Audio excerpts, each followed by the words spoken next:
हरे कृष्णा। ओम नमः शिवाय। प्रिय भक्तों, आप सभी को जया एकादशी की बहुत बहुत शुभकामनाएं। यह एकादशी तिथि मनुष्य को हर प्रकार के पाप बंधनों से मुक्त करती है और यहाँ तक कि वह उसे प्रेत योनि में जाने से भी बचा लेती है। माघ मास के शुक्ल पक्ष में आने वाली यह जया एकादशी भैमी एकादशी के नाम से भी जानी जाती है, जो कि सुमेरु जैसे महान पूर्व जन्म और वर्तमान जन्म के पापों का क्षण भर में नाश कर देती है। तो ऐसी पुण्य भागा और अत्यंत पवित्र जया एकादशी मनुष्य को सर्वोच्च आध्यात्मिक मोक्ष प्रदान करती है, जिसका पालन करके साधक भगवान श्री विष्णु की विशेष कृपा प्राप्त करते हैं। तो चलिए प्रिय भक्तों, ऐसी सुंदर पवित्र एकादशी के अवसर पर हम सब उससे जुड़ी हुई इस पौराणिक कथा का श्रवण करें। तो चलिए प्रिय भक्तों, आज की जया एकादशी व्रत कथा का आरंभ करते हैं। युधिष्ठिर महाराज ने भगवान श्री कृष्ण पूछा, हे जगत के नाथ परम पिता, आप पूर्ण पुरुषोत्तम परमेश्वर और सभी कारणों के कारण है। आपने मुझ पर कृपा करते हुए खटतिला एकादशी के विषय में बताया है। हे दीनानाथ, अब कृपया करके मुझे माघ मास के शुक्ल पक्ष में आने वाली एकादशी के विषय में विस्तार पूर्वक बताइए। इस एकादशी का नाम क्या है और इस व्रत के पालन करने की विधि क्या है? मदन मोहन श्री कृष्ण ने मंद मंद मुस्कुराते हुए युधिष्ठिर महाराज से कहा, हे राजन, माघ मास के शुक्ल पक्ष में आने वाली एकादशी को भैमी एकादशी या जया एकादशी के नाम से भी जाना जाता है। यह एकादशी जीवात्मा को जन्म मृत्यु के चक्र से मुक्ति प्रदान करने वाली है। इतना ही नहीं, पिशाच के शरीर में रहने वाली जीवात्मा को भी इस एकादशी से उच्च गति प्राप्त हो सकती है। हे राजन, अब मैं आपको इस एकादशी के विषय में एक पौराणिक कथा सुनाता हूँ, सो ध्यान पूर्वक सुनो। इस प्रकार कहते हुए भगवान श्री कृष्ण ने पद्म पुराण में वर्णित यह कथा कहना आरंभ किया। अनेक वर्षों पूर्व स्वर्गलोक में राजा इंद्र राज्य करते थे। उनके लोक में सभी देवतागण प्रसन्न थे। पारिजात फूलों से लदे हुए नंदन वन में देवराज इंद्र सोमरस का पान कर रहे थे और 50 लाख अप्सराओं द्वारा की गई सेवा का आनंद उठा रहे थे। अप्सराएं देवराज इंद्र को प्रसन्न करने हेतु नृत्य करती और पुष्पदंत के नेतृत्व में हजारों गायक सुंदर संगीत का प्रस्तुतिकरण करते। मुख्य संगीतज्ञ चित्रसेन अपनी पत्नी मालिनी और पुत्र माल्यवान के साथ वहां उपस्थित थे। उस समय पुष्पवती नाम की एक अप्सरा भी वहां उपस्थित थी। पुष्पवती और माल्यवान एक दूसरे के प्रति आकर्षित हो चुके थे। इस कारण देवराज इंद्र के समक्ष उनके नृत्य और संगीत में त्रुटियां आ रही थी। इस बात को देखकर देवराज इंद्र उनकी स्थिति समझ गए और उन्होंने इसे अपना अपमान समझा। क्रोधपूर्ण स्वरों से देवराज इंद्र ने कहा, हे मूर्खों, तुम दोनों मुझे प्रसन्न करने का आडंबर कर रहे हो, लेकिन वास्तव में तुम दोनों की एक दूसरे के प्रति आसक्ति स्पष्ट रूप से मुझे दिखाई दे रही है। इस भरी सभा में इस प्रकार तुम दोनों ने मेरा अपमान किया है, इसीलिए मैं तुम्हें श्राप देता हूँ कि तुम दोनों इसी क्षण पिशाच योनि धारण करके पति पत्नी के रूप में मृत्यु लोक में जाओ और वहाँ अपने पाप कर्म का फल भुगतो। इंद्रदेव के ये कठोर वचन सुनकर माल्यवान और पुष्पवती अत्यंत लज्जित हो गए और उसी क्षण वे दोनों सुंदर नंदनवन से पिशाच शरीर प्राप्त करके पृथ्वी लोक में हिमालय के शिखरों पर आ पहुँचे। वहां जाते ही उनकी स्वाद, स्पर्श, गंध ये तमाम संवेदनाएं लुप्त हो गई। उस स्थान पर चारों ओर बर्फ जमी हुई थी, जहां ना तो खाने के लिए कुछ था और ना ही पीने के लिए पानी। ठंड के कारण उनके दांतों में कंपन हो रहा था और इस प्रकार वे अपने दिन व्यतीत करने लगे। एक दिन माल्यवान ने अपनी पत्नी से कहा, ना जाने हमने कौन से पाप कर्म किए होंगे जो हमें पिशाच का यह शरीर प्राप्त हुआ। इस प्रकार शोक करते हुए वह उस ठंड में एक गुफा के अंदर बैठ गए।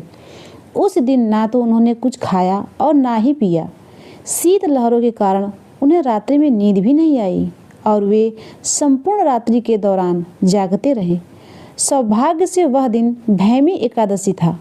उस दिन उन्होंने कुछ भी खाए पिए बिना जो उपवास किया और रात्रि के समय जागरण करने के कारण दूसरे दिन प्रातः काल होते ही उनके शरीर में एक दिव्य परिवर्तन आ गया। उन्होंने पिशाच का शरीर त्याग करके देवताओं के अपने शरीर को पुनः धारण किया। आकाश से पुष्प वर्षा होने लगी और एक दिव्य विमान उन्हें स्वर्ग ले जाने के लिए वहां आ पहुंचा। स्वर्ग में पहुंचते ही जैसे ही देवराज इंद्र ने उन्हें देखा तो उन्हें आश्चर्य हुआ और उनसे पूछा, आप दोनों ने कौन सा पुण्य कर्म किया जो इतने कम समय में आपको मेरे घोर श्राप से मुक्ति प्राप्त हो गई? इस प्रश्न का उत्तर देते हुए माल्यवान ने कहा, हे राजन, यह केवल परम भगवान श्री कृष्ण की कृपा के कारण हुआ है। हमने अनजाने में ही परम भगवान श्री हरि की प्रिय भैमी एकादशी का पालन किया था।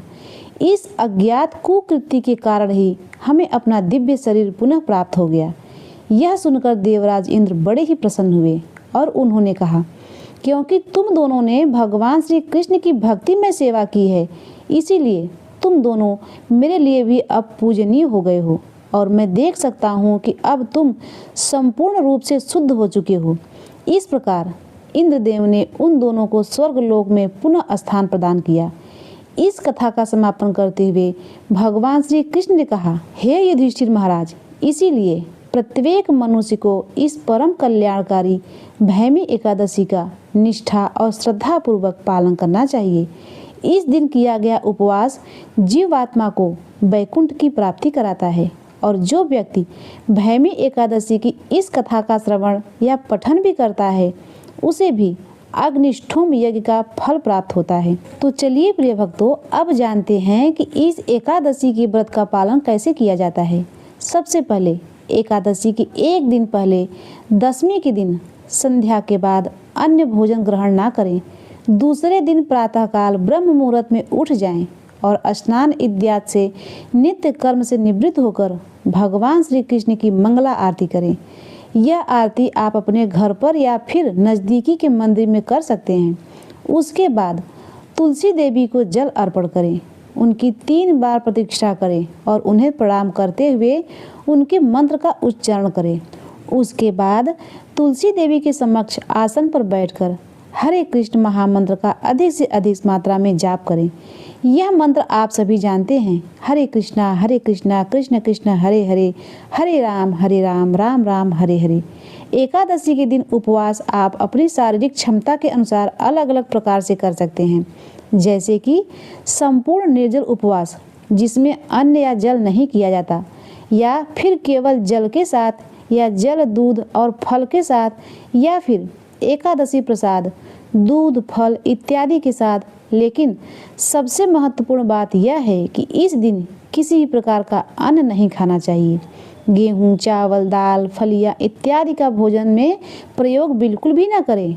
व्यर्थ की चर्चा, निंदा, झूठ इत्यादि से बचें और अधिक से अधिक हरे कृष्ण महामंत्र का जाप करें। दूसरे दिन प्रातःकाल उठकर भगवान की मंगला आरती या दर्शन करें और व्रत पारण के समय पर किसी भी अन्य प्रसाद के साथ अपना व्रत खोलें।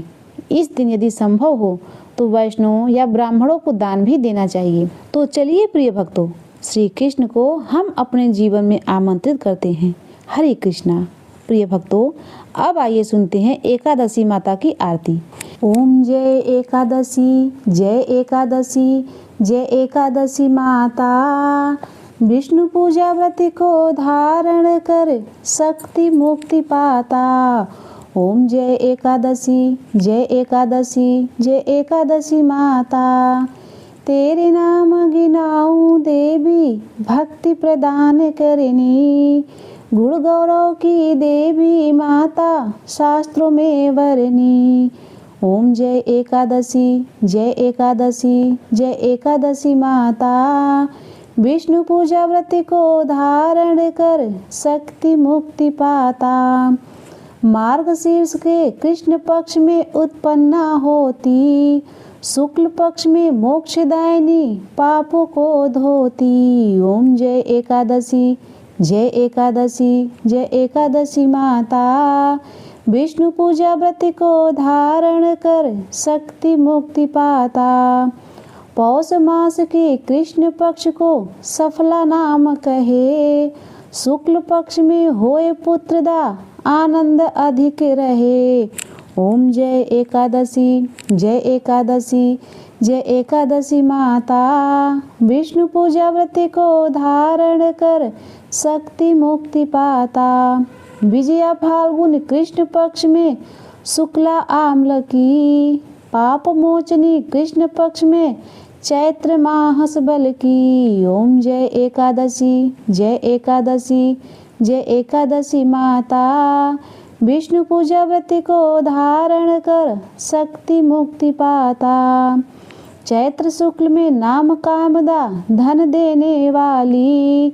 नाम वरुथनी कृष्ण पक्ष में बैसाख माह वाली। ओम जय एकादशी, जय एकादशी, जय एकादशी माता। विष्णु पूजा व्रत को धारण कर शक्ति मुक्ति पाता। शुक्ल पक्ष में होए मोहिनी अपरा ज्येष्ठ कृष्ण पक्षी।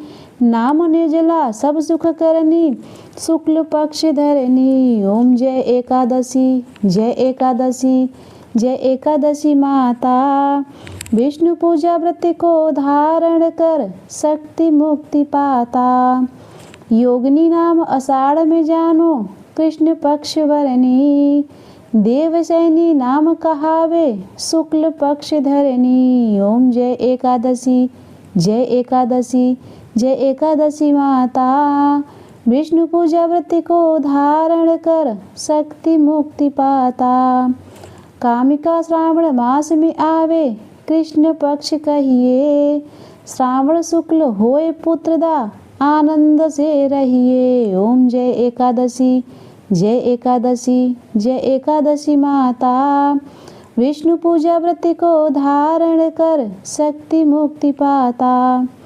अजा भाद्रपद कृष्ण पक्ष की परिवर्तनी शुक्ला। इंदिरा अश्विनी कृष्ण पक्ष में व्रत से भव सागर निकला। ओम जय एकादशी, जय एकादशी, जय एकादशी माता। विष्णु पूजा व्रत को धारण कर शक्ति मुक्ति पाता। पापा कुंसा है शुक्ल पक्ष में पाप हरण हारी। रमा मास कार्तिक में आवे सुखदायक भारी। ओम जय एकादशी, जय एकादशी, जय एकादशी माता। विष्णु पूजा व्रत को धारण कर शक्ति मुक्ति पाता। देवोत्थानी शुक्ल पक्ष की दुख नाशक मैया। लौंद मास की करो विनती पार करो नैया। ओम जय एकादशी, जय एकादशी, जय एकादशी माता। विष्णु पूजा व्रत को धारण कर शक्ति मुक्ति पाता। शुक्ल लौंद में होए पद्मिनी दुख दारिद्र्य हरनी। परमा कृष्ण पक्ष में होती जन मंगल करनी। ओम जय एकादशी, जय एकादशी, जय एकादशी माता। विष्णु पूजा व्रत को धारण कर शक्ति मुक्ति पाता। जो कोई आरती एकादशी की भक्ति सहित गावे। जन रघुनाथ स्वर्ग का वासा निश्चय वह पावे। ओम जय एकादशी, जय एकादशी, जय एकादशी माता। विष्णु पूजा व्रत को धारण कर शक्ति मुक्ति पाता। प्रिय भक्तों, अब आइए विष्णु भगवान की आरती के साथ इस जया एकादशी व्रत कथा का समापन करते हैं। ओम जय जगदीश हरे, स्वामी जय जगदीश हरे। भक्त जनों के संकट क्षण में दूर करे। ओम जय जगदीश हरे। जो ध्यावे फल पावे, दुख बन से मन का। सुख संपत्ति घर आवे, कष्ट मिटे तन का। ओम जय जगदीश हरे। मात पिता तुम मेरे, शरण गहूँ मैं किसकी। प्रभु शरण गहूँ मैं किसकी। तुम बिन और न दूजा, आस करूँ मैं जिसकी। ओम जय जगदीश हरे। तुम पूर्ण परमात्मा, तुम अंतर्यामी। प्रभु तुम अंतर्यामी। पार ब्रह्म परमेश्वर तुम सबके स्वामी। ओम जय जगदीश हरे। तुम करुणा के सागर तुम पालन करता प्रभु तुम पालन करता। मैं मूर्ख खल कामी कृपा करो भरता। ओम जय जगदीश हरे। तुम हो एक अगोचर सबके प्राणपति प्रभु सबके प्राणपति।